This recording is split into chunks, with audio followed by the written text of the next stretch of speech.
How to make $300K a year passively in creative financing. Guys, it's Rick in here with Flip with Rick, and we are going to talk about creative financing and how to add it to your wholesaling game to make an extra $300K a year. We're talking about creative financing. So the rules to creative financing is you have to master wholesaling first. Wholesaling is nothing more than the ability to find great discounted properties and be able to buy them and do whatever you want with them. While using your wholesale marketing, the normal wholesaling you do, I'm going to show you how you can actually pull creative financing deals out of it without trying to do additional marketing for creative financing. Guys, keep in mind, you have to understand the fundamentals of wholesaling to be really good and add creative financing to your game. By trying to learn creative financing first before you learn wholesaling, because you think it's easier, I'm here to tell you it will not work and you will most definitely overpay for your creative financing deals. So first of all, we always talk about wholesaling because that's what we do every day in our business, and that's what I'm here to teach you for free. We're going to stick to the wholesaling model. Okay, Rick, so how do I get creative financing deals? It's easy. Use your wholesaling marketing methods, the same ones you do right now. Your cold calling list, your SMS list, your vacant list.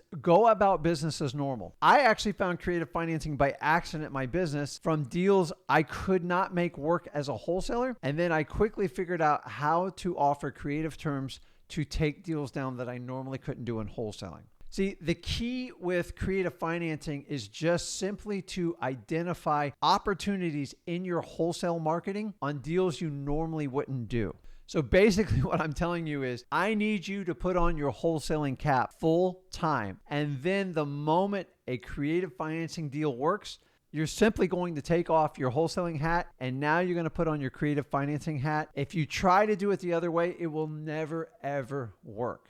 So Rick, okay, I'm a wholesaler. I get it. I'm working on deals or I'm trying to get my first deal. How the heck am I going to integrate creative financing? It's really simple. Deals that will not work for wholesaling are deals that really have little to no equity or the seller has really no motivation to sell it at a deep discount. That just means I cannot wholesale it. So the minute I know I can't wholesale it, I take off my wholesale hat. It's that simple. And I want you to lead with this one simple line. This line is for those of you that have absolutely no experience in creative financing. You made a cash offer, it didn't work, the numbers aren't going to work. Either there's no equity in the property or the guy and gal does not want to sell at your cash terms.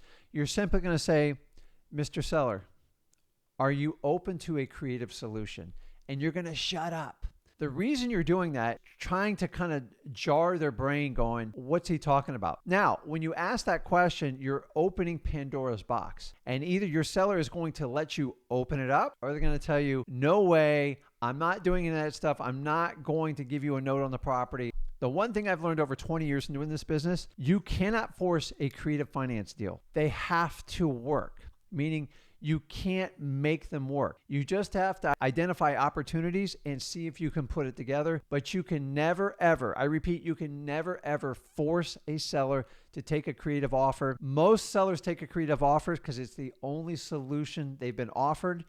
And that's the only way they can get the property sold, and they like your number and they move forward with it. Guys, use that one line. It will help you open the window to do more of these creative financing deals. The key feature to understand here is you have to let the deal dictate what type of creative financing will allow. And in this segment, I'm going to teach you the 3 different types of creative financing strategies that we use in our wholesaling business to identify opportunities of properties we cannot traditionally wholesale. The first technique is what we call a lease option. And this is simply exactly what it means. It's basically a lease, which is the same as a rental agreement. So if you guys have ever rented a property or you've rented out a property, it works the same way. And you have a start and an end period and you have a rental amount. The other part of it is simply an option. An option is simply what it says it is. It says for X amount of dollars, I have the right to buy the property by the end of this term. So let me give an example how it works is if I give you $1,000 down for the option to buy your property for $250,000 at the end of 3 years, 36 months, then I have the right to buy the property for that amount, and the $1,000 will be credited towards the $250,000. So in 36 months, you'll owe $249,000. Now, if I decide not to buy the property, then I'm not obligated to buy it, but I lose my $1,000. Why would I walk away? Maybe the market turns upside down. Maybe I have a life change and I can't buy it. Options are great for this.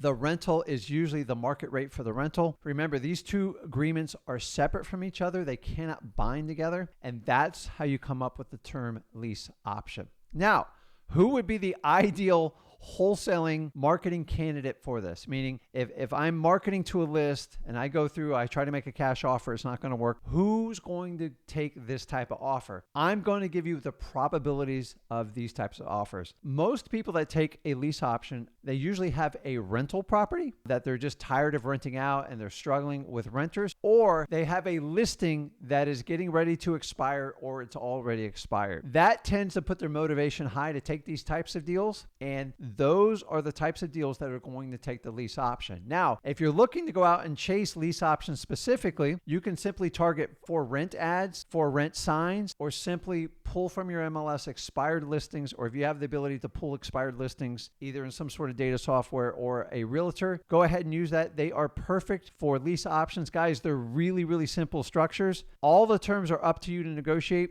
You just have a rental contract and an option contract. You just move forward with it.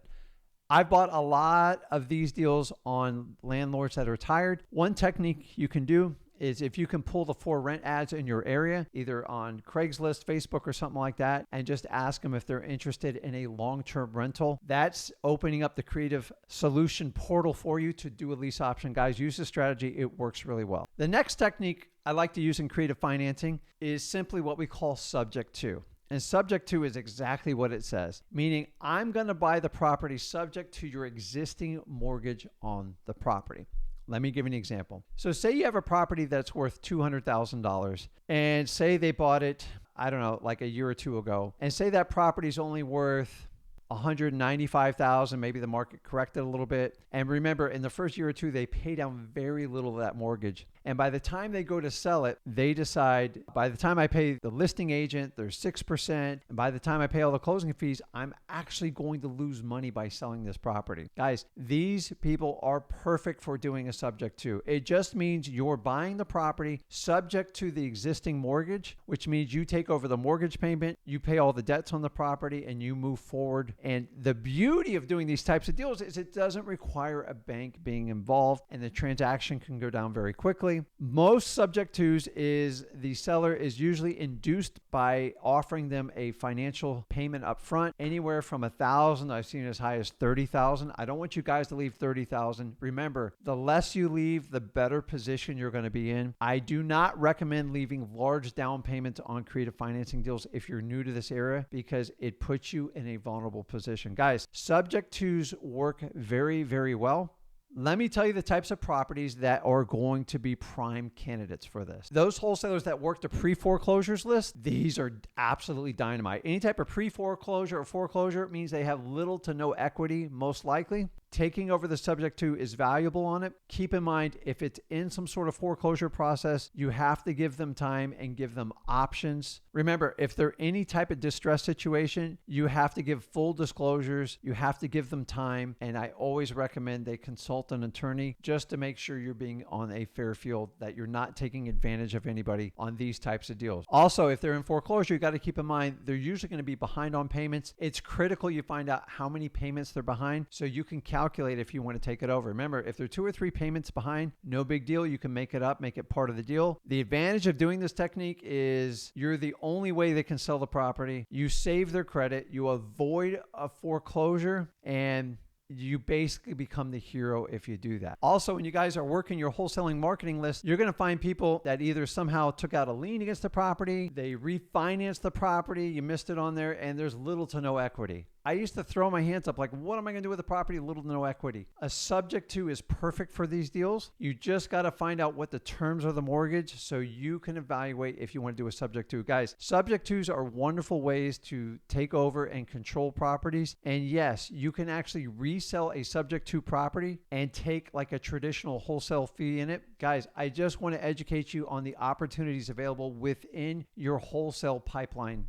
for creative financing. Okay, the last option we have on creative financing is simply what we call owner financing. And it's exactly what it says. It's when the owner decides to give you a mortgage on the property in exchange for control of the property. Usually you're getting the deed in exchange and they're going to record a mortgage and a note on the property. Now, who in their right mind would do these types of deals? Well, I've come across a lot of them. Number one is they don't want to take a low offer on it. They have a set expectation, and if you can make the math work out on it, then these deals are prime. Typically, these types of sellers own the property in free and clear, and they want to get a certain number. Remember, everything's negotiable. The interest rate on the loan, you can do interest only. You can defer payment for a year or two. Whatever you can negotiate, you can make it work. Why would they negotiate a delay in payment? Maybe the house needs a little bit of work. Maybe the house is run down. Maybe it needs painting. I don't know. I've had them all happen to me, and I'm here to tell you, if you have a negotiable seller, if you give them price, they will typically give you terms. Understanding the world, you're never going to get price and terms. So remember, we always go after price in wholesaling, and when we can't do that, we're going to find if we can get terms. That's what opens up the gateway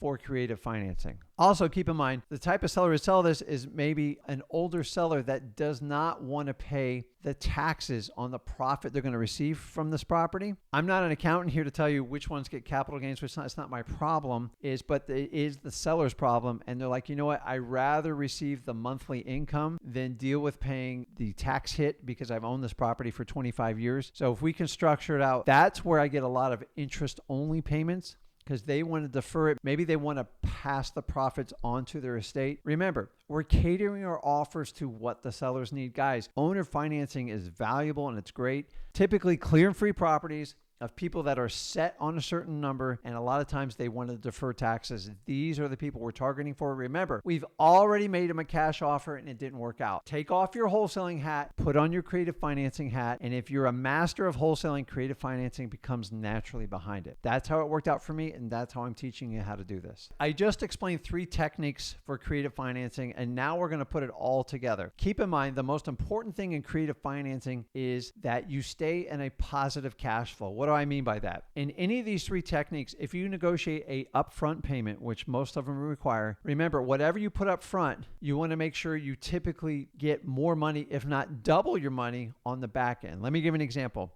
If I'm doing a lease option and I give the seller $5,000, and by the way, that's just a random number. I've done them as little as $100. I've done them as much as $50,000. Now, guys, keep in mind, you have to calculate if the house needs repairs, and if you're going to do them, you're going to have to figure it into these numbers. On this type of deal, if I say I gave him $5,000 and the house is in really good shape, I might have to make a payment or two. I market the property to my end buyer. Maybe I'm going to, there's all different ways you can sell it, guys. It just depends on the condition of the property, how much you put. So if I put down $5,000, I'm going to ask for $10,000 to $15,000 from my new buyer. I go, Rick, who would buy this type of deal? Keep in mind, it's the person that does not have the credit worthiness, but they have the cash flow to pay you, meaning they have a steady job income for the last 5 years and you're comfortable and they want to put up some money. Remember, their upfront payment on all these are non-refundable, meaning they are hard. If they walk away from it, they walk away from the property and the deposit. So if I'm collecting $5,000, I want to get at least $10,000. If you're going to give them $30,000 up front and you're only going to get $15,000 as a down payment, that's what we call a negative cash flow. Avoid it like the plague. Guys, you just getting a creative financing deal is not a win. You have to get a deal that has a positive cash flow. It's very important you're in a positive cash flow situation up front. Let's walk in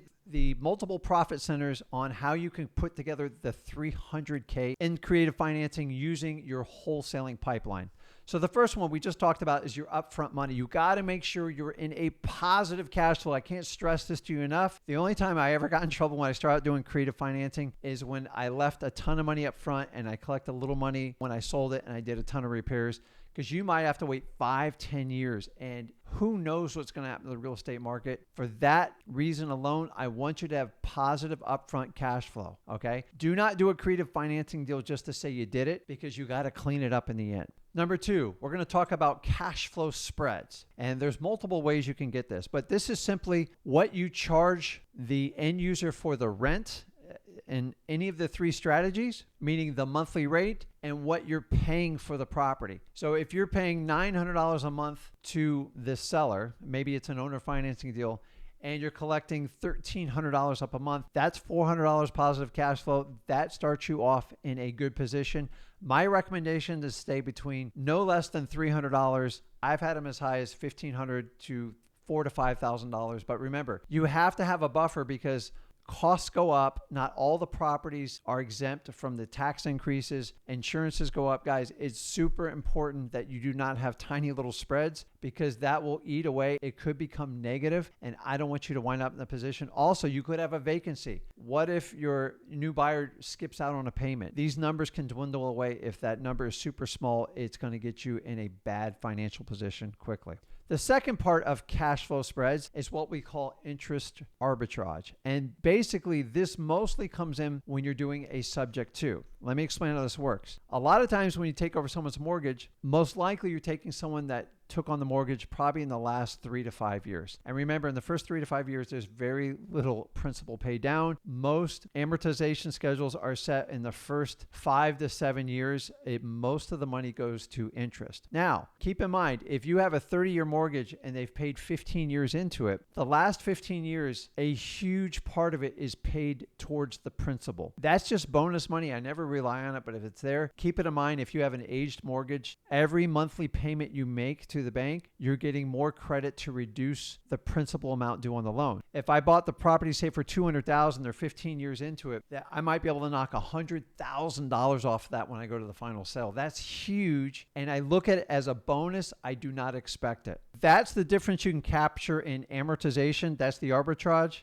The other one is if you take over a mortgage rate and say you got one of these super low rates. Guys, we've had some really low rates over the last few years. Say they have a mortgage at 3% and then you sell it to your end buyer and maybe you're charging 8%. That 5% difference can equate to hundreds and hundreds of dollars per month, which in turn turns into $10,000 or $20,000 extra. Guys, it happens all the time. I'm here to tell you, the average arbitrage on a creative financing deal, say if the deal went 5 years and say your average arbitrage was between $300 and $500, which is low. I usually like them $500 and higher. That potentially adds another $15,000 to $20,000 to your spread. And keep in mind, when you take your upfront payment, you should be adding anywhere from $10,000 to $25,000 in your pocket. The last technique is number 3, which is your exit price, which is where the big money is in the end. If you have an option price or you're paying down the mortgage via subject to, or you're doing a lease option, you typically have an agreed upon price. So this typically is going to be the last 10 to 20% of your profit. I've had it as high as 40%, but keep in mind, you're able to offer a higher sales price on these creative financing deals. Why? Because you are the bank. You do not have to have it underwritten through a traditional bank and go through all the paperwork and the red tape you have to go through it. For that reason, people will overpay you 10 to 15% on the deal. And guys, this adds phenomenal amounts of property. Keep in mind, this typically adds another 20 to 25K to your creative financing deals. Guys, if you take all 3 of these plays, meaning the upfront money, the positive cash flow, the arbitrage on the monthly cash flow, and the final sales price, this is typically going to add 50 to 60K total on every creative financing deal that you guys do. Guys, if you just do 6 deals a year like this, that's easily going to add 300K passively to your wholesale operation. Guys, you really need to take a careful look at doing these creative financing deals. You're going to do it within your wholesale pipeline. You just have to learn a few techniques to do this, but as long as you open up the conversation on a wholesaling deal that's not going to work out and they're open to your creative solution, guys, this is the window to adding 300K passive income to your wholesale operations. Guys, let me know if you're going to institute this technique in your wholesale operations, and let me know if you're currently using it or you want to add it. Creative financing, it's built for wholesalers. You should do it in your wholesaling operations. Don't do it the other way around because it doesn't work that way. Guys, do me a favor, smash that like button, hit that subscribe button. This is Rick Ginn, and I'll see you in the next video. Thanks.